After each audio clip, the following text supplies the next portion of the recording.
Welcome to Off the Roster, brought to you by our founding partner, Proline. Betting on Proline is now easier than ever with their new app. Download it today and make things interesting. I'm Lindsay Dunn alongside Dan Riccio. I'm in beautiful, sunny Dunedin. Dan is bunkered down in a nice, snowy Ontario, and our pal, Cabbie, will be joining us from snowy Italy. Dan, can I just give you a quick update from here in Dunedin before we talk let's hear it. Winter Games? It's going to be 26 degrees here, mostly sunny sky. Yesterday, I was outside and I reapplied sunscreen multiple times. I burnt my forehead, the back of my knees. It is beautiful here to be watching baseball. Oh, that sounds lovely. Here, there's been a bunch of freezing rain, a lot of snow shoveling going on. So you left at a good time, Linz. I will say that you're in Dunedin at the perfect moment. At the perfect moment, and like I mentioned, we will be having Cabbie on the show today. It's going to be a delightful, fun time. And we're going to be talking about what's happening here at spring training for the Toronto Blue Jays. Obviously, there's a lot of storylines happening in the world as I'm here in the USA, as Canada will be taking on the Women's USA team for a gold medal match this afternoon at the Winter Games. Yesterday was unbelievably stressful for a lot of Canadians watching the men's Olympic hockey team. But before we get new Cabbie levels on of squeaky here, bum time. Yeah. What? You never heard that term? I mean, when a game, a sports game is very close or it's in overtime, it's like, oh boy, squeaky bum time, hold on for your butts. No? Okay. This is a new one for Lindsay, apparently. There was a lot of squeaky bum time. Okay, I'm going to stop with this. Can you taking it too far. I do. Quite a lot of people may not know I'm a correspondent for BBC specifically to talk about the NBA, and they will say terms that I will just stop there, being like, totally. But I remember once I said pissed off, and that is extremely offensive, and you're not allowed to say that. And I definitely was let know by the producers, and I had a little bit of a ban for 1 week. I was put in the holding box, and then I was allowed back on. I didn't realize it was so offensive, but squeaky bums, that would be no problem at all. Yeah, we'll definitely be talking about the Winter Games. Whenever Cabbie joins us, just throw him on the screen, Nick, and we'll talk about his experience so far. But we can take a look right now at what is happening here inside. Actually, you know what? I don't even know if that camera is working. We'll figure that out. We can later. go to Cabbie. But Dan, we can go to Cabbie. Cabbie's here. My man Cabbie is here, live from Italy, from Livigno. Can we bring him in? I feel like we can bring him in. Is your screen locked? What's that? There he is. Is your screen locked? Yay. Oh, wait a second. We hear you, Cabbie. Gotta go vertical. Now. I'm sorry that my tech isn't. I'm using my tech is terrible. No, the tech's fine. My brain sucks. Oh no, but okay, we can sorry. see, I'm going. It's amazing. I'm sorry that my face is so fat on the feed too. Jeez, Louise, let me just zoom How out much here. pasta have you Can I really zoom been out? eating there, Cab? Like, geez. I know. Oh, okay. Is that a little bit better? Can you guys hear me? That's better. Okay. Yeah. Yeah, we can hear you We can great. hear you We perfect. can see you great. Cabbie, Okay. we're How so you happy been? to Thank see you. your face, your voice. Tell us about life. It is pretty incredible here. It's maybe the most unique experience that I've had just in my professional life.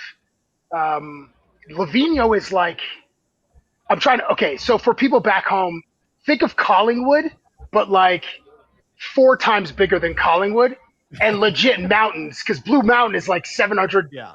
Is it 700 feet or 700 meters high?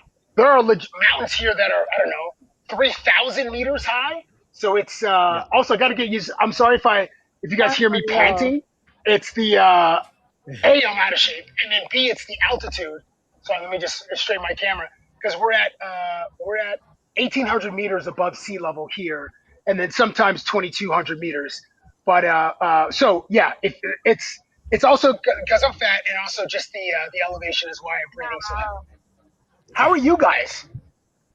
Oh, we're great. We're so pumped to see you. But man, you talk about the elevation. That is a beautiful background and setting that you have. But the first thing we need to know about is what kind of food have you been eating? Let us live through your life right now, Cabbie. I've had pasta maybe every day, and it's a little bit like Groundhog Day. Like you find your spots. I've eaten at probably 5 restaurants 3 or 4 times. I found a sushi place out here, the only Ooh. sushi place, and it was quite delicious. And maybe it's because I've just been eating pizza and spaghetti, and I can't Carb remember the loading. name of a signature. Oh, carb, bro! Like if I, my whole life is carb loading. Um, but we've had some pretty cool meals. I had one where we ate like meat on a just picture like a spit, like a barbecue spit, and then the meat was kind of like wrapped around it, like horizontally. You have to kind of eat off the. It wasn't those churrasco, not churrasco. What are those Brazilian steakhouses called? Where it's just like meat on a skewer Yeah. vertically. This one was like horizontal. It was delicious. And that's basically what I've been eating. It's just like pasta, vegetable soup, lots of pizza. Oh, Yeah. I found a kebab place here which I've tapped Ooh. into a couple of times. But anyway, can we talk about Mitchie? Can we bleeping talk Yeah, about Mitchie yeah, and the friggin' redemption of yeah. Mitch? What's Paul? No, his dad's name is Paul. What's Mitchie's middle name? I can't remember. But what a moment! I know you guys were. I mean, Lindsay, you said in the group chat you're watching like either in the Jays clubhouse or with some Blue Jays or something like. Is that correct? You were in the clubhouse watching Canada versus Yeah, Czechia. when I was waiting to interview Daulton Varsho, and then when Daulton and we started to do the interview outside, no TVs, no nothing. It was 3-2. Canada was trailing, and I'm freaking out of here, cheering like, oh, I don't know who scored because we are not in Canada, so I don't know who people are rooting for. Run back in after the interview with Daulton to go watch to see that it's in overtime. So you have Schneider, as in Davis Schneider, and the rest of the guys watching the game, and I'm watching there, and I'm biting my nails, and I'm not someone that does this. And then the Mitch Marner moment happens. I'm like, oh my God, I did let out a little bit of profanity. I was excited. Japanese media and they're like politely were clapping. And then Springer's like, of course, of all people, it was Mitch Marner to have the goal. So he understands the relationship that Toronto Maple Leafs fans have with Marner. But it was like one of those surreal moments where I'm in their clubhouse watching Team Canada in overtime at the winter games, and that moment happens. I was stressed because Springer even said to everyone in there, he's like, I thought that we'd have to take the day off tomorrow for Canada if they lost. So what a moment. There's Cabbie, like, what was your reaction? We're in Lavigno, and there are maybe 20, 25 Canadians working for the CBC at this specific location. And there were maybe about 15 of us. And we're like jumping as though it was the gold medal game. Jumping, celebrating, high-fiving. I was just yelling, Mitchie! Like several times, super obnoxious. Like, how does he go top cheddar on a backhand, splits three dudes, Dan? Like, this is vintage, bitchy. Like, and do you feel at any point like, is the ghost of Dominic Hasek friggin' playing in the game? Like the goalie was, I can't remember the goalie's name, Anaheim's goaltender, right? Yeah, Is it Anaheim's Dostal. It goaltender? felt very much like channeling the PTSD of 1998 in Nagano. Like there was a lot Yes, of that yesterday. bro. It was tough. Yeah. But Yeah, it was what a moment though. It was. I mean, and we got to obviously give some credit to Nick Suzuki who fills in Sid's role on the second line, no, second line C or third line C, but he's playing it between Mitchie and Mark Stone, I think, and it's got beautiful tip in. Like I know we're a Toronto show, but I felt so happy for Nick Suzuki. Like it was. I don't know if you guys share the same sentiment. I suppose once you wear the Canada sweater, it doesn't matter like what team you play for in the NHL, hey, so you can enjoy rival scoring, etc. yeah, you can. I mean, everybody's cheering for Brad Marchand now. Just doesn't matter. Once they put on the red and white of Canada, it's throw all of the takes and all of your preconceived notions of each player out the window because now you're cheering for that guy. And that's kind of where it was with Mitchie yesterday as well, and scoring a huge goal. He did it last year for Canada too. So it's In the kind Four of what Nations, his yeah. Yeah, he's become a clutch player for best on best hockey, which is the ultimate that you can reach as a player. Now, I want to know, because you're stationed in Lavigno and Canada, a handful of gold medals, but the golds are coming where you are, Cab. What's it been like when the gold medals are won and Canada is having their anthem played there at the Olympics? Great question. Hold on. Before I get to that, Lindsay, were there any Canadians in the Blue Jays clubhouse, like rooting for Canada, or like were you the only one? And the Japanese media, politely and respectfully sympathized or joined you in your celebration. But who's in there cheering for Canada other than you?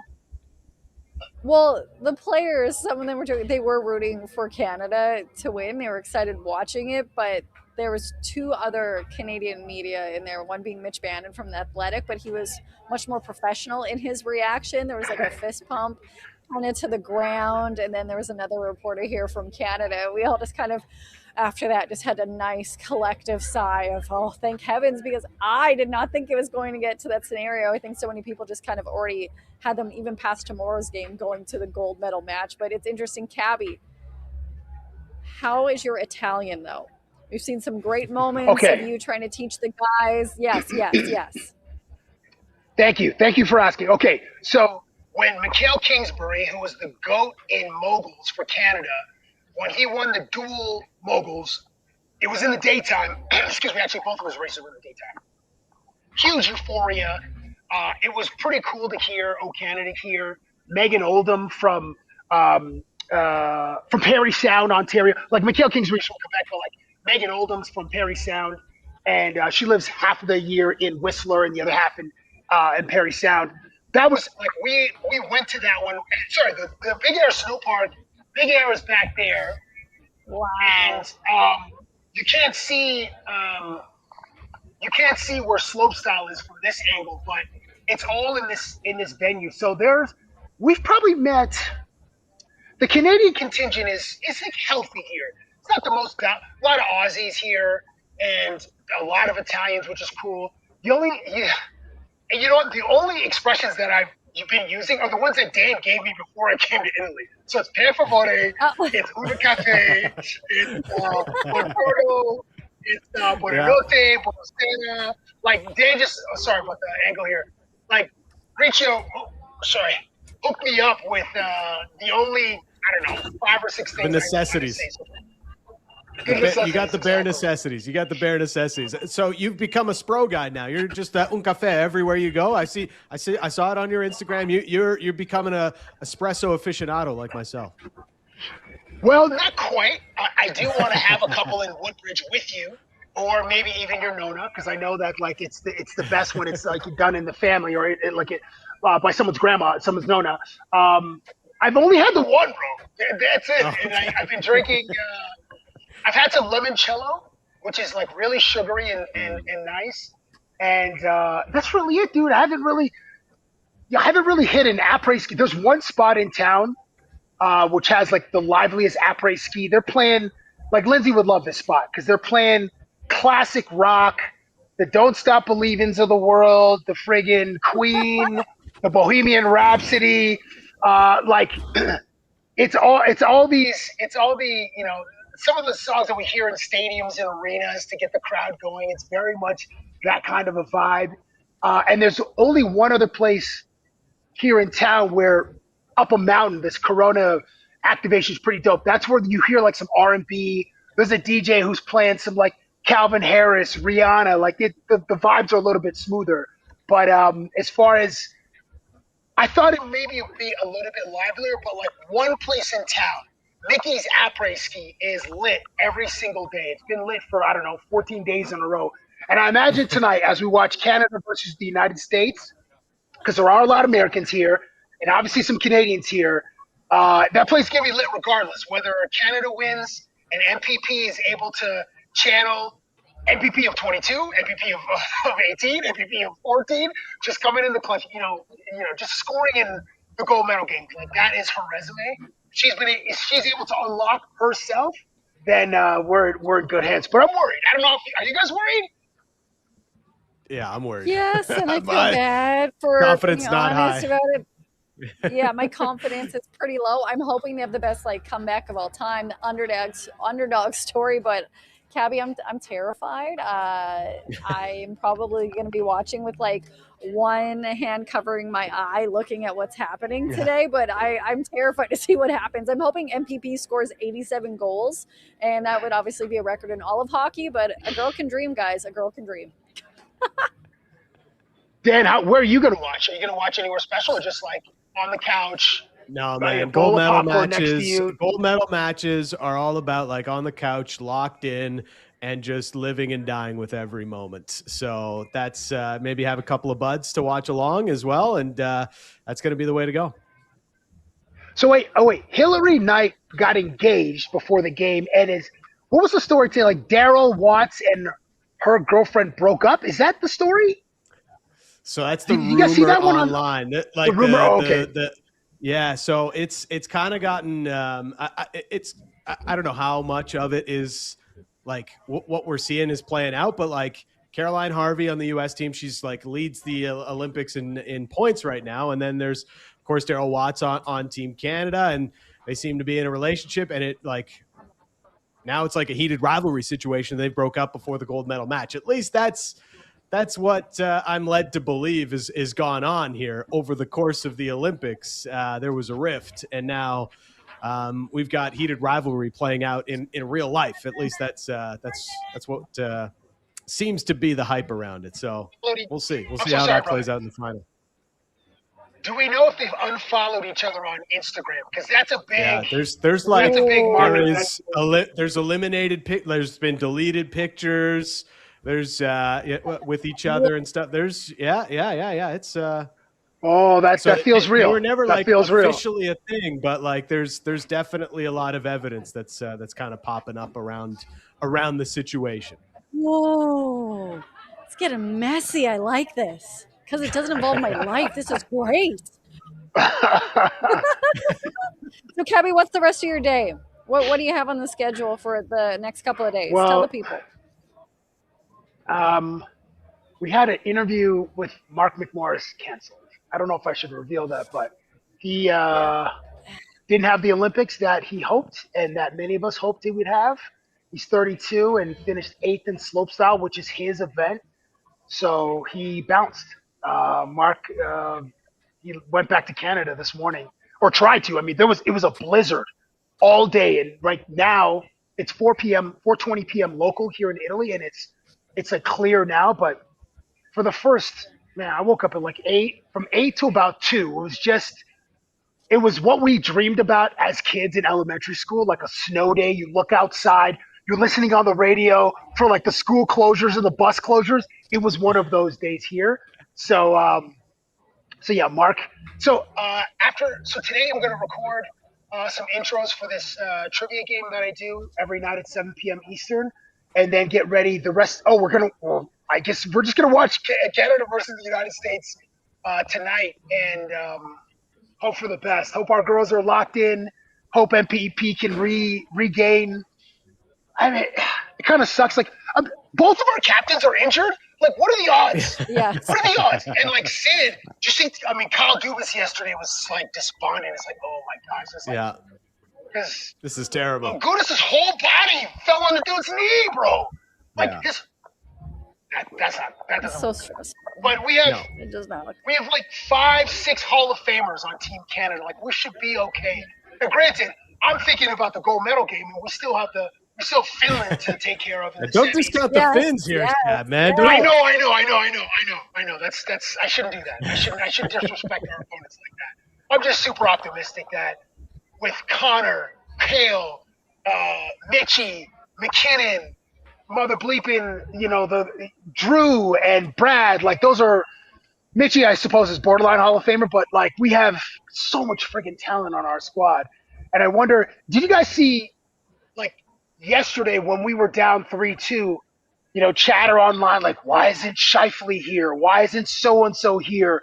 Like the offensive, we should just field an all-star team versus building the team for specific situations and personnel. I mean, do you guys see some of that, and do you agree with any of that chatter? Oh, that was me. I was like, "Where's Matthew Schaefer? Where's Connor Bedard?" Oh, that was you. Yeah. That was totally me. That was, Come on, Dan. Come on, dude. That was totally me. Was it? it? That was totally me. Yeah. Where's Matthew Schaefer? Where's You're Connor not Bedard? a knee-jerk reaction guy, though. Are you? Yeah, but well, when it comes to Canada, I can definitely fly off the handle pretty quick. So I was definitely I was already doing the man, they screwed up this roster. They shouldn't have had this guy there. They should have had that guy there. But no, all was good in the end. Hey, Lindsay, I got to give you props for your Glorilla interview. That was you matched her energy, sidelines, trash talk. She was into it. She was into you, as an interviewer. She's like, I like her energy. And then that clip is just basically gone viral. So salute to you, Lindsay Dunn. That was a great moment that you gave us and you gave our audience at NBA All-Star Weekend. I know All-Star Weekends are a grind, and you provided some really fun moments. So salute to you. I got to give you your props for that. All right, thanks, Cabbie. I'll let you know the fun discourse happening online around that clip is a lot of people are telling me how I'm an idiot and all this other stuff because I said she was 5'6". I'm around 5'5", 5'6", and we're the same height, so everyone can go suck an Italian lemon. That's all I have to say about that. We're the same height. I don't care what you have to say. I got the interview. We got the exclusive. Yeah, it was a fun moment, and let me tell you, Kevin, we have a lot of fun exclusives that we're getting here at spring training in Dunedin, including an update to the Fantasy Football League that happens with the Blue Jays. We've seen the Bat Boy that has happened every year. Last year was Chris Bassett. Yes. That is not happening this year. We have an exclusive interview with Daulton Varsho, who's the commissioner of the team. In about 5 minutes, that it will all be revealed what they're going to be doing. And let me tell you, it's going to be interesting. So, yeah, but thanks for that. Yeah, I'm excited. Okay. I'm so excited. I look forward to watching it. We can't wait to have you back on the show. We know you're really busy, so we appreciate the time that you're able to give us today, and hopefully that good vibe. My pleasure. When you watch stuff, you bring the gold medal energy, my friend. I hope so. I'm going to be beaming. I am 4 hours away from Milano, but like a Care Bear, all this love and energy is going to come out of my chest and just beam 400 kilometers over some mountains to that arena. And I hope our ladies can bring it home tonight. 2-1, 3-2, 4-3 doesn't matter as long as we're celebrating. And Canada is being played tonight in that arena. Amazing. Thank you so much for joining us, Cabbie. We can't wait to have you back in Canada, but we're loving seeing everything that you're providing to all of the viewers back around the world, buddy. Enjoy your day. Go Canada, go. Thank you. Thank you so much. Great to see you guys. Cabbie, we love Cabbie. That is our third co-host with the most, joining us from Italy. And of course, I'm in Dunedin right now. Let's take a look if we're able to a live shot of what is happening. Thunderstorm clouds just roll in there. I mean, the lighting has changed drastically. Yeah, it's because I was a jerk and was like, hey, a bunch of clouds rolled in. Let's take a look at what's happening right now here in Dunedin. We're seeing the infielders have a little bit of a meeting. You're going to see Addison Barger run right by that camera right there. He's heading out to the outfield. They're going to be having some BP. The catchers have just made their way to the field as well. We're seeing Tyler Heineman as well as Alejandro Kirk. But yeah, because I was like, hey, Dan, look at how nice the weather is. A big cloud just kind of rolled over here. There's a nice cool breeze. But let me tell you, still able to wear shorts and a sleeveless T-shirt because it is that warm. I'm just being a jerk right now, and this is why I deserve a bit of a...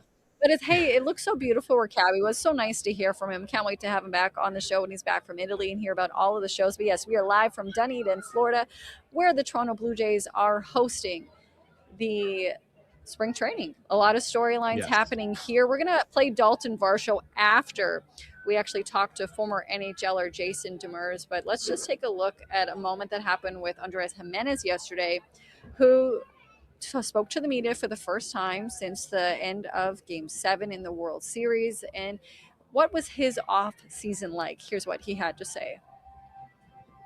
It was busy because I was being a dad full time.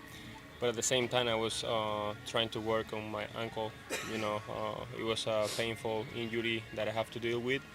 And I think that the main focus and the main goal was have my ankle 100%. Say 100%. How are you feeling right now? I'm feeling great so far. The ankle is responding well. Obviously, we have to start to play the games. But I'm feeling healthy right now. World Baseball Classic, I believe you're participating in that. Like how you're feeling for that as well and the training for that.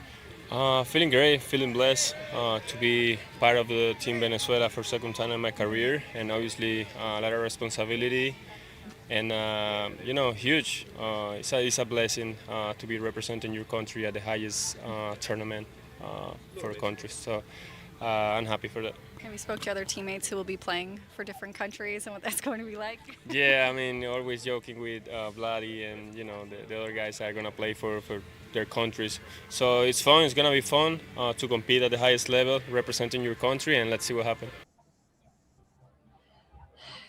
So interesting news about his ankle. I think a lot of people knew during the World Series and playoffs he was dealing with some injuries even throughout this season, that he definitely tried to recover and rest during the offseason. I saw him running the bases just a moment ago, as well as Daulton Varsho, who's just so fast.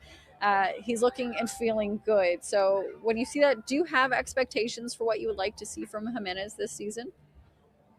I think he was a player last year that won over a lot of Blue Jays fans who were like, why'd we get this guy? He can't hit a beach ball up there at the dish. And just as the season went on, you started to see, he came up with some huge clutch moments, even in the postseason, but also his glove, right? And once Bo went down and you saw him playing shortstop and just how much better the overall team defense got. I mean, we know what Bo Bichette is as a player. Incredible bat, and you live with some of the defensive frailty that comes with it. But once Jimenez was playing short, you were like, man, that guy's a vacuum out there. And ultimately, that's going to help a lot of what the Blue Jays do, because this is a team that's built on pitching and defense. And the defense he brings to the middle of the yard is imperative to getting the best out of this roster. Yeah, I'm so excited to see what every player has to do, how they will step up from what happened last season. I'm seeing George Springer walk out of the clubhouse right now. A lot of expectations on him as well. And if you are not following us on YouTube underneath the Nation Network, make sure to like and subscribe. We are putting the full press conferences from spring training, including the one from George Springer a couple of days ago. Like I mentioned, we will hear from Daulton Varsho after we hear from former NHLer Jason Demers about everything that is happening with Canada at the Winter Games. Obviously a nail biter that happened, but when we go back to what's happening here at spring training with the Toronto Blue Jays, I want to show just a couple of video over the last couple of days, starting off with live VP with Jose Berrios yesterday. He faced Vladdy. He faced Nathan Lucas. He also faced, so this is a live shot right now of Springer taking on Berrios. This is from yesterday, right? Yeah, and this is Berrios Lucas. Berrios is also headed to the World Baseball Classic, or expected to be if his squad make it to the later stages. So, it's an interesting time for Berrios, given he was the story at the start of spring training, and what we're going to see moving forward from him. So what you watched right there, the last one, was Vladdy. He was at bat, and it was a fun little bit of a controversial moment because he heavily agreed with the strike that was called, saying, hell no, that's not a strike. Hell no. I know if it did was he call a in for or ABS? Did he do the tap for I want a challenge? Yeah, he just walked away, went and stood behind the cage, and then a fun little moment actually happened between Nathan Lucas, George, and Vladdy, where George was looking at Lukey being like, do you even know what long division is? I do not know how this conversation started. And then it was just this fun moment. We'll have more moments from spring training, including an exclusive with Daulton Varsho, who talks about becoming a free agent at the end of this season, where his mind is at. But joining us now is former NHLer Jason Demers, who also represented Canada on the biggest stage. Good morning. I guess good afternoon to you, sir. How are we doing? Round of applause for you. What's up, Jason? How we doing? Good morning, good afternoon, and good night, as Truman once said. So, how much Italian have you learned so far? Has it been good, or? Yeah, all I know right now is un caffè per favore, and just how to order an espresso 7 times a day. Yeah, the 7 espressos is a good way to go about life in Italy. Somehow the caffeine just hits different there. Doesn't hit as hard. It does. Yeah, it's rocket fuel here. So as long as you just do that and stay up till 2 a.m, it's great. Well, while you're on that rocket fuel and watching multiple overtime games yesterday, Team Canada, that game I'm still stressed about watching. Can you talk about what it was like to be there and just your emotions and reaction to what happened in that game? I mean, I cried a little bit. I puked. I was so nervous the whole game. As somebody who competed on, for Team Canada multiple times on the international stage, I trying to be as non-biased as possible, but it's just so hard for Canada. Being from Montreal as well, and it was a crazy game. Seeing the Sidney Crosby injury live, that was very tough. And then they just battled so hard. And there's so many, I mean, the Czech, credit to the Czech team. It's so hard to beat, any NHL team 2 games in a row, let alone, on the international stage, best on best. So they played just a phenomenal game. Their fan base and the Czech fans are incredible. They're dancing the whole game, very respectable fan base. So it was just a bunch of drunkards enjoying just one of the great hockey matches I've seen in my life, because I just thought they had a little bit of everything. But yeah, I mean, how can you not be excited about that win? And how can hockey's, it's just so poetic the way it ended with Mitch Marner, who did the same thing at Four Nations on a very similar play, which was a drop pass in overtime. And he just finished on the backhand this time instead of on the forehand. But just what a game. And Canada marches on. And now there's just the question mark of them, missing Sidney Crosby and if he will come back in this tournament. But it was just an amazing night. That is the big question everyone is talking about in Canada. I'm actually in Dunedin, Florida for spring training, and the fans that are here, they're like, do you know any update on Sidney Crosby? And we heard today from Coach Don Cooper that, hey, day-to-day, not ruled out. We all know the mumbo jumbo and the world's and that word and the terms that come there. But I know it's a silly question to ask, but how big of a loss would it be if Crosby cannot play tomorrow? Well, that line of Mark Stone and Mitch Marner has been, arguably the most dependable line for, other than McDavid and Celebrini together as a pair, because Tom Wilson and Nathan McKinnon have traded places on that line. But that line's kind of been the go-to for John Cooper. And Sidney Crosby is such a great 2C, even at his age. They were so effective and it's just so unfortunate. So we saw, though, amazing is in these Olympic international stages, you see some guys that maybe are not expected to have big moments, have these just incredible moments. Nick Suzuki jumped up into that 2C position, kind of struggled a little bit early in the tournament. And then he has that tip, the tying goal, where it seemed like Czechia was going to end up marching in and winning that game. He pulls it back and pulls Team Canada out of the fire. And, Nick Suzuki's been doing that all year in Montreal. And I think it's tough in these tournaments. These guys go from playing 20 minutes a night on their respective teams to playing 10, 8 minutes. And it is very difficult to produce at that level. So I'm so happy for him. And people got to see a little bit of what he's done all season long in Montreal with the Canadians. And I mean, you can't say enough about this hockey team and about this coaching staff. John Cooper just pushing all the right buttons. He could have put anybody in that center position. He could have put Bo Horvat, who's played great. He could have reached down and put Brad Marchand on that line and maybe move Mitch Marner to center. There's just so many things he could have done, but to choose Nick Suzuki and continue to put trust in him, even though, he struggled a little bit in this tournament to find his groove offensively, he just rewards him. And like I said, I mean, the building went absolutely crazy. And like I said, I cried a little bit and tried to keep my composure. Yeah, I mean it was just crazy, and the way the whole game played out, and then as they go down 3-2, and you see the clips online of like, oh my God, the Czechs had 6 players on the ice. How did nobody see this?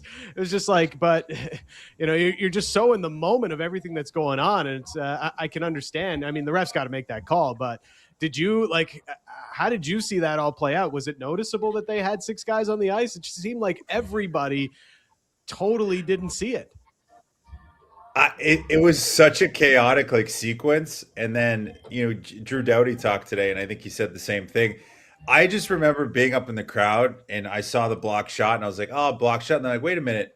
I'm like, how did they get the 3-on-2 so quickly? I was like, it seemed like there's only 2 guys. Like, I thought it'd been like a half 2-on-1. I was like, they got 3 guys up in that rush and Andre Palat finishes the goal. But it was so chaotic. Listen, it's part of these games. The referees aren't perfect. They make mistakes. I thought they've done a great job. It's been tough for them as well, being on a smaller ice sheet and also being mixed with the international referees. So it's like kind of merging of the two. So I think you're trying to worry about so many different moving parts. And then you got 6 guys, and it wasn't like they were 6 guys by the bench. There were 6 guys defending the front of the net, and none of us noticed it in the building until somebody took a still shot. And maybe it was all the Corona extras being served to all the Czech fans and Canadian fans in that building. But there's no possible way for any of us to have known that. And if anybody did catch it, I mean, the coaching staff and the video coaches, because for fans at home that don't know, is that all the coaching staff has earpieces, and in the room there's designated 1 to 2 video coaches that are watching every second of every game and clipping every point if there's something that's like an offsides or goal interference, just in case they need to go back to it. And even they've missed it, so they make the big bucks. So for us, drunkards in this, we missed it completely, and everybody at home as well.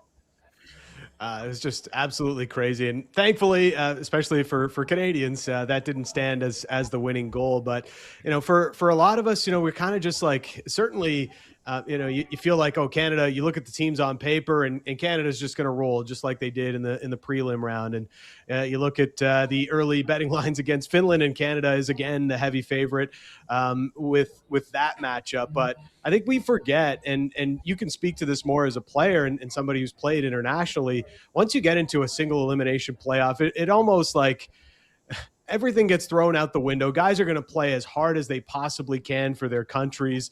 They're going to do whatever. They're going to muck it up. They're going to play dirty. They're going to play, as clog up the neutral. They're going to do whatever they have to try and get the job done. And the Czechs did exactly that. And the Finns are going to do the same thing in the semi tomorrow. Yeah, you can't a 1-game elimination. Listen, there's bad bounces, there's bad calls, there's somebody having a heroic moment. There might be somebody not having their best game. There's injuries like we saw with Sidney Crosby. It's all these things you have to overcome. I think the Canadian squad is better off for having that adversity against the Czech team moving into this Finnish game. But I do not think Canada should be this heavy favorite that everybody's leading them to be. I know Connor McDavid has tied the all-time points record with NHL participation. He just tied Teemu Selanne in points, and Macklin Celebrini is just, showing his generational level of talent. But this Finnish team is very deep. I know they're missing Sasha Barkov, but they have a very good D-core, a lot of NHL players. Maybe other than, of the 4 big nations, they have the most NHL players. UC Saros is having a fantastic tournament. So it's going to be difficult. And anytime you lose a big piece at the center position, all the lines get shuffled up, and it's sometimes tough to find chemistry. So, I don't think it's this lock shoe-in, win for Canada that everybody thought, oh, they got by the Czechs, they're just going to roll. Now, this Finnish team, they were playing at Rowe against Switzerland, and they were down all game, but they've been, other than Canada, one of the more consistent teams in this tournament playing wise. They lose a game early on to Slovakia, but they should have won that game. So they should have almost been undefeated throughout this tournament. And I just think you can't look past them going into the finals right now, but it's going to be a great, great game. It is going to be amazing. I think Canada's got definitely one of the harder roads now after Czechia between, USA is going to get Slovakia. I think they will probably take care of business there, but I think Canada is going to have their work cut out for them in this game. You brought up Celebrini, who at 19 years old, like you mentioned, he is showing out on the biggest stage in world hockey. At 19 years old, I'll let you know, I was a gong show and I locked my keys in my car at least once a week.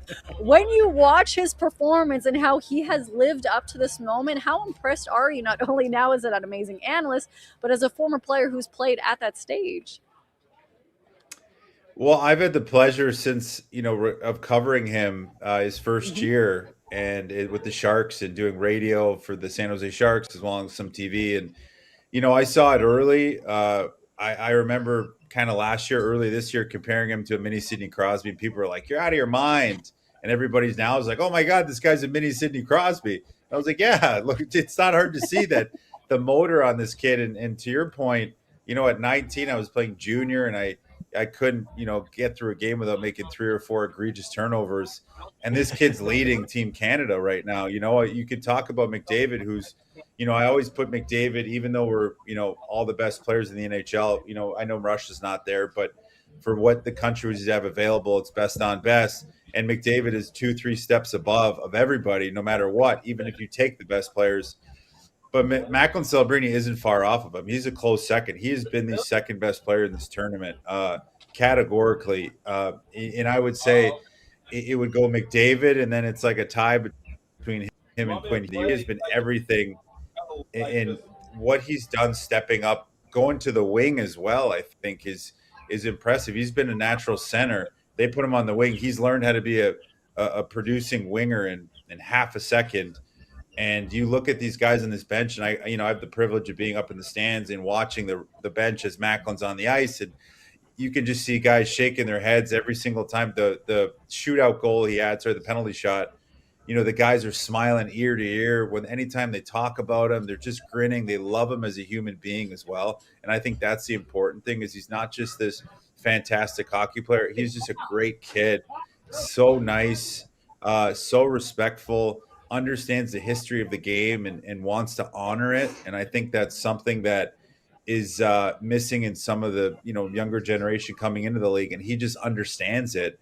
And I mean, to make guys like Nathan McKinnon and, Drew Doughty and make them blush when they speak about him is a pretty impressive feat for a kid at 19 years old. And I don't even think this is his ceiling. I think we're going to be talking about him against Connor McDavid in these, Art Ross races and Hart Trophy races for years to come. I love to hear it. I'm so excited. I love how they're showing, I think someone called his pop Slick Rick on the TV, just how excited the fan. And I know beautiful man. He's a beautiful man. I just have one non-hockey question. Dan will ask some more professional ones, not admitting on air that he also was a gong show when he was 19. But you have had some great moments interacting with fans, whether it be talking about the hockey players and what's happening at the Winter Games. But what has been your favorite non-hockey moment at the Winter Games? It could be, hey, walking around the street somewhere in Italy, whatever it may be. Let us into a moment of your life that we did not experience because we are not there. Oh, I mean, other than the espressos, I've eaten enough pizza and dessert to feed a small nation. So it has not been pretty right now. I'm putting to the test the fact that you can't gain weight in Italy because of the gluten's different. I don't feel that way because I've been crushing everything I can see. But no, listen, we got to, it's been very tough. We've been at the rink, 3 games a day. I'm going to cover the women's Canada versus USA, the gold medal game right now in hockey, which is going to be amazing too. It's going to be tough. The USA team is just absolutely rolling right now, but it's been fun to go. We went to the Duomo. We've done some really cool stuff with the NHL Network. They've allowed us to, kind of interview a bunch of people and do these cool little features. And we, calling them cold opens is just like an intro to the NHL Tonight Show. So we've been to, filming some really cool spots and we've been just seeing the city in Milan. It's such a beautiful place to visit. It's like a little bit quieter New York, and I wouldn't say it's a clean city, but it's not as dirty as New York. So it's like got a little bit of a charm in those ways. But just the history here and being able to see all these athletes and see how the support they have for each other. We got to go to the Olympic Village and interview one of the hockey players. So that was kind of non-hockey related. And it was very fun. And we got to grab a player from Team Italy and interview him. His name's Matt Bradley. And it was just an amazing story to hear how he, came to be playing for Team Italy and how his grandfather settled in Canada. His grandfather, got into Halifax and took the train cross country and was just drinking whiskey and playing cards. And every time they stopped, he said, no, I'm going to stay on the train and keep drinking whiskey and playing cards. And by the time they got to Vancouver, they're like, hey, this is the last stop. You got to get the hell out of here. And that's why he settled in Vancouver. So his grandfather that was from Italy, born and raised, settled in Vancouver because he was drinking some good whiskey. So just all the stories of the athletes and hearing how unique and everybody is and how they're all striving to be great at what they do is so amazing. And I wish I could say that I was able to go, see a bunch of other sports, but it's been all hockey all day. Yeah. And, but it's been fantastic. It's been such some of the best hockey I've seen in a long time. And the times we don't have off, we go see the Duomo and the Palazzo, do a little shopping, and my off days is me buying outfits for my wife. So she's winning the Winter Olympics right now. Smart man. My wife is winning the Winter Olympics. Yeah, she is. Not a bad way to live at all. And I just have one more. You've been so gracious with your time, Jason. But Quinn Hughes yesterday was the story for Team USA. That overtime goal. I mean, you played defense, and us normies like me, I'm like, this guy's at the end of a 2-minute shift, and he's doing that to win the game in overtime at 3-on-3. Like, from a professional athlete and somebody who's played the position, like, is how freakish was that overtime goal and the way that he's able to spin his opponents into pretzels consistently at this level. Oh, I mean, when I played, I used to say, I'd tell coaches, I'm a heavyweight fighter. I'll give you like a good burst of speed, but then I'm done. So I'm like, I can't play those long 2-minute shifts. So I always kind of revel when I see these guys like Quinn Hughes, and they're so light and they glide so well, and they're so efficient with their energy. And also, he's just a robot of a guy that wants to be the best. And Team USA, we got to talk to a lot of the guys after the game. Charlie McAvoy was saying that he's the X factor for this team, and if he was at Four Nations, it probably would have been a different story for them, and they might have won that game. So to me, I watch, and I've really been able to watch him up close, and he's kind of one of those guys. He's been the best player every game for this USA team, playing enormous minutes. And for him to just watching him climb high in the zone, it's so much fun to watch. He's one of those players that, I always try to say it's these athletes that when you're watching them, you're always kind of slowly coming out of your seat with them. You're just kind of, they're always bringing you, and there's an attention to them when they have the puck. And he just was amazing last night for Sweden. They were able to kind of win a defensive game, and when they needed him to be offensive, he was. And it is just funny to watch him. They have all the funny memes of him when like he disassociates from life and he's just staring into the void. And we interviewed him, and I was like, he's looking through my soul when I'm interviewing him. So it's like, I was like, I don't know what goes on. Yeah, I've been there. Yeah, but he's such an incredible player, and I have such a huge respect for him. And this USA team has come to win. They definitely. That's what they have. Their hearts are set on that, and they expect to win. Yeah, well, we appreciate your time today. I am so nervous and stressed. I hope today's women's game does not go to overtime and it ends up being victorious for Canada. We appreciate your time. Go enjoy some more food for us and keep bringing up the great laughs and content. We appreciate you. Ciao. Ciao. Ci vediamo. Yeah, whatever Dan just said. Yeah. I'm so excited for it. What it is. Okay. Oh man, Okay, yeah. sorry. Ciao. We'll say ciao. No, I love that. Like, it sounded so cool Ciao. and official, and that's because you know Italian. I am so excited for today's game between Canada and US. I am terrified for what can happen, and I know saying MPP scoring 87 goals was ridiculous.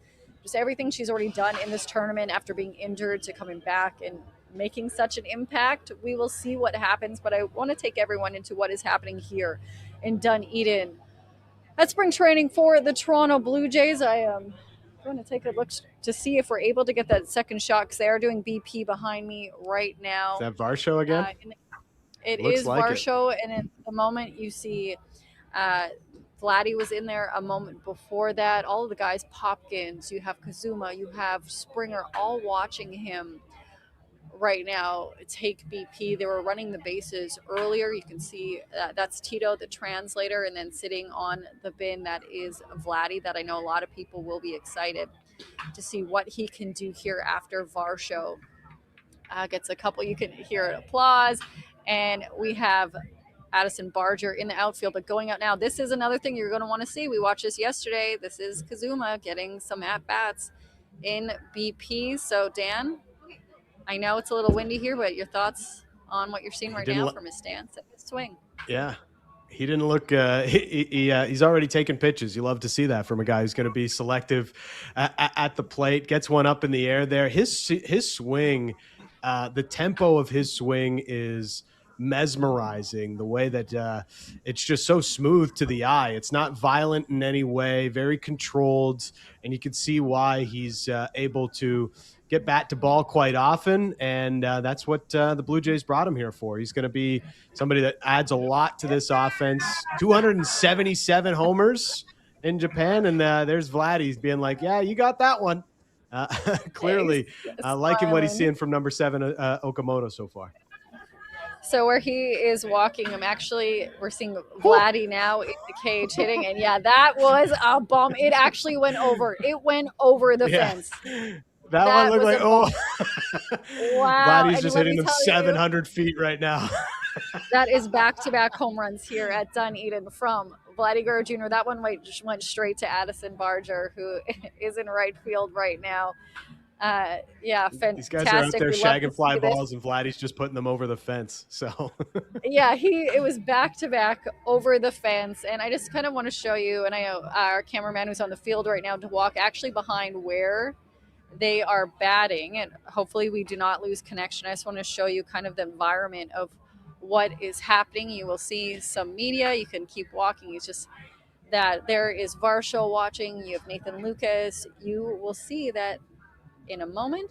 John Schneider also watching, and then to the left, Hopkins is also watching, of course. So many calling him the real MVP of the season. He did win Coach of the Year for what he did with the Blue Jays when it came to their hitting, but they are all watching BP here right now at Dunedin for Blue Jays spring training. We'll have more of this in just a moment, but I do want to bring your attention. We could keep this shot up. But the interview I had with Daulton Varsho, who, if you do not know, he is heading into free agency at the end of the season. His agent is Scott Boras. If you know what that means, you know what that means. Last time at spring training this year, he was recovering from shoulder surgery. There's a lot to discuss with him. This is the first time he has spoke to the media since the end of Game 7 in the World Series. So here is our interview, our exclusive interview with Daulton Varsho. Last time I saw you, I'll start off with the serious questions. We're here at spring training. Last time I saw you was after Game 7 of the World Series. What was your off season like? How long did it take you to process, move on, and then immediately start thinking of spring training? So for me, it was different because I didn't have an off season the year before with the shoulder thing. So obviously being able to be home, kind of being able to enjoy just the rest part of it and kind of just clearing my mind. Spent a lot of time in the woods, as I think a lot of fans know, but I enjoy being outside. So I was in my tree stand for the first 3 weeks and was able to kind of process everything and kind of move on a little bit. But it was just more of getting my mind right, getting my body back to normal and kind of feeling just normal again. As good as I can be with the shoulder, but it was an interesting off season. Obviously, being a dad for the first time and going through all that stuff, and a lot of learning curves, obviously, but it was enjoyable. I will already fast forward to the off season that's after this season when you become a free agent. These are the only 2 times I'm going to ask you about contract and whatever happened last season. You know this because other than that, it's shenanigans all season. The contract, I think Jays Nation, love you fit in well. I know you're not going to be part of those conversations. Just how are you going to be able to compartmentalize this all season? Because people aside from me are going to start peppering you with questions, but also what are your hopes for you? I mean, obviously they do a really good job here of treating families super well, and obviously that's a really different thing that a lot of organizations don't do. So obviously me and my family love it here. But obviously whatever happens. It's just one of those things where getting traded over here was a blessing because I've learned a lot about myself and understanding what it's like to be a big leaguer and find some really good guys in George Springer, Vladdy. I mean, Bo is over here. He's a great teammate. And Chappie, there was so many great people that have came through here that I've met and have lifelong friends. So obviously when Bassett left, it kind of crushed me a little bit because it's I love them like a brother. And it was it's one of those things where obviously if it happens and we get an extension worked out, great. But obviously it's one of those things where it's a business and you kind of got to take it with a grain of salt. When we talk about this business and Bassett, there has been some adjustments to the lineups. There's been some new signings. And like you mentioned about spring training last year, you were recovering from surgery. What's it been like for you to come into spring training, for the most part, feeling pretty good? And then the outlook for surrounding this team, there is so much optimism surrounding you guys. Yeah, I think everybody learned and grew last year together of having another year in the big leagues. But But obviously, it's like, okay, more guys got to step up without Bo in the lineup, and so there's going to be some bigger roles of Himi playing short and Ernie playing second, and the new acquisition of Akamoto. So obviously, there's some holes to fill in that lineup, and but I think we're all ready to kind of take it head on. We're a team that trusts each other one after another, and knowing that that's our MO and that's how we win a lot of ball games. So we kind of got to roll with that, knowing that, all right, yeah, we might go through a rough stretch like we did last year. It's just, how do you get out of it? And are you able to get out of it? So I think that was a really good kind of learning curve for a lot of guys last year, of knowing that, hey, there's going to be some tough times. And it's like, okay, how can you just be the best teammate, be the best kind of person, and try to get us kind of back on track? Great. Those are the questions, the fans want to hear, all that stuff. But you know what I want to ask you about. Spring training every year, fantasy football. Last year we saw Bassett have to be the bat boy. Who lost? And who could potentially, I don't know what they're doing if they lose, be a bat boy again? Kevin Gosman lost this year, so it's actually different this year than every other year. It wasn't about like the regular season losses. So out of the 12 teams, 8 teams made it to the playoffs. 4 teams were in what is called the Butt Bowl, that we kind of named it. But it was like one of those things, whoever lost in that actually lost the fantasy football season. And so it was between actually Chris Bassett again with David Schneider, the rear pair, versus Kevin Gosman. And I think Gauzy forgot to set his lineup, so he got absolutely whacked. So it wasn't even close. Awesome, though. But yeah, it's not going to be Bat Boy this year. It's possible a different punishment or a monetary value to get out of the punishment, because it's a little bit harsher this year than in the past. Ooh, TBD. We look forward to seeing whatever he does, whatever he has to pick. I love that he probably forgot to set his lineup. Are you going to be the commish of the fantasy football? Has that been decided? Are they forcing you to? You're too nice. You are. I know. I think I'm going to pass it off to Shane, to be honest. I can't do it anymore. I can't deal with these hooligans. What are some of the complaints and stuff that you get as commish? It's just so many different roles, like not roles and rules. It's more rules that people complain about. But I think, I'm defeated in this, commissioner. Tim Mason was the same way, and I feel for him now. What I'm so excited to speak to you about today is your amazing acting. I love this house. I love that I taught my kids to ride their bikes in the driveway. I love that I slept with them in tents in the backyard. I love that we carved our initials in the tree out front. I believe the line's like, this is my crib. You have a great sponsorship. Getting to know you over the years. I know that probably wasn't like the most exciting part of your day, but how do you feel about your acting in those lovely clips on socials?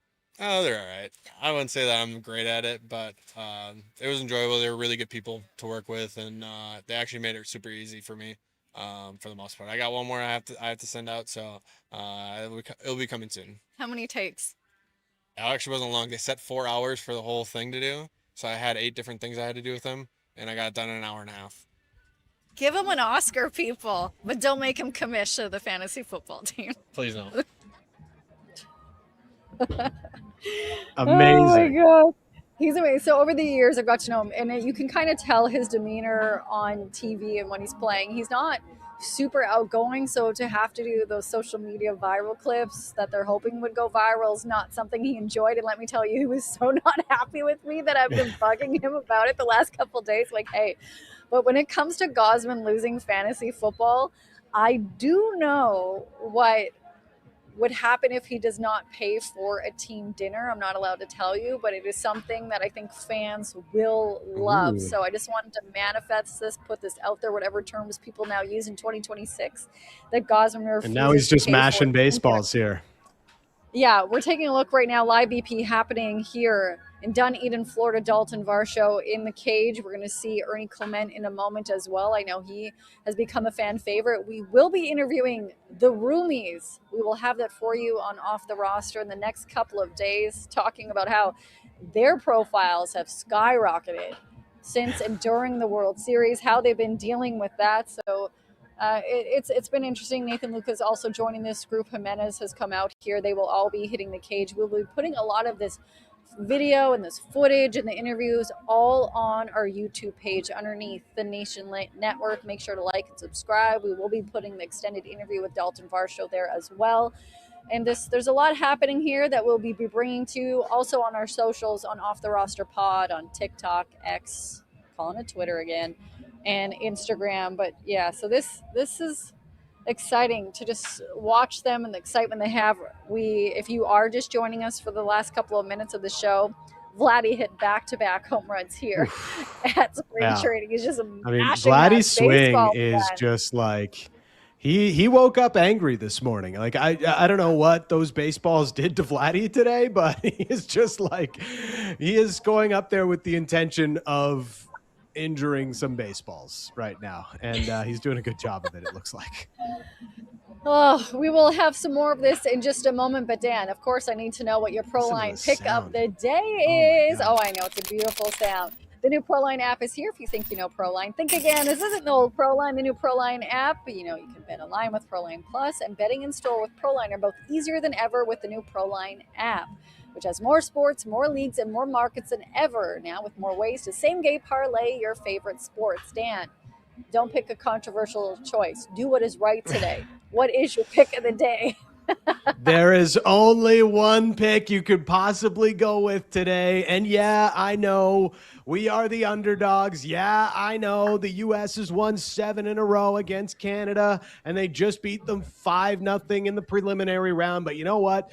MPP is back for the final, and I'm an irrational Canadian who absolutely loves hockey and wants to see our women do the job against the Americans today in the gold medal match and take home gold once again as defending champions. So we are going with the Canadians. When else are you going to get this big of a number to bet on Canada to win a hockey tournament? Very rarely. So we're going to take that, and we're going to cheer our ladies on in this gold medal match today.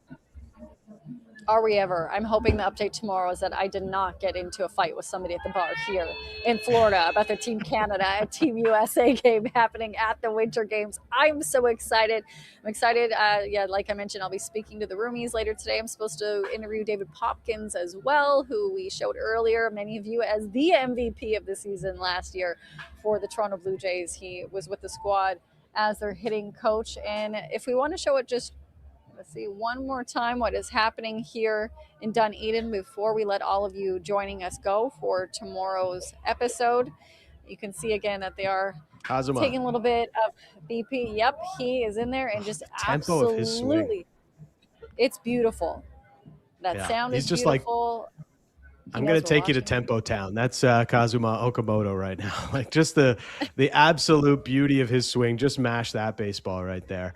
It's just so, it's art the way it moves. So he put a charge into that one. He was like, all right, this is no more Tempo Town. We're getting into one here. And he gets the crowd going as well. You love to see it. Oh, ends off with a couple of dingers to close out his BP.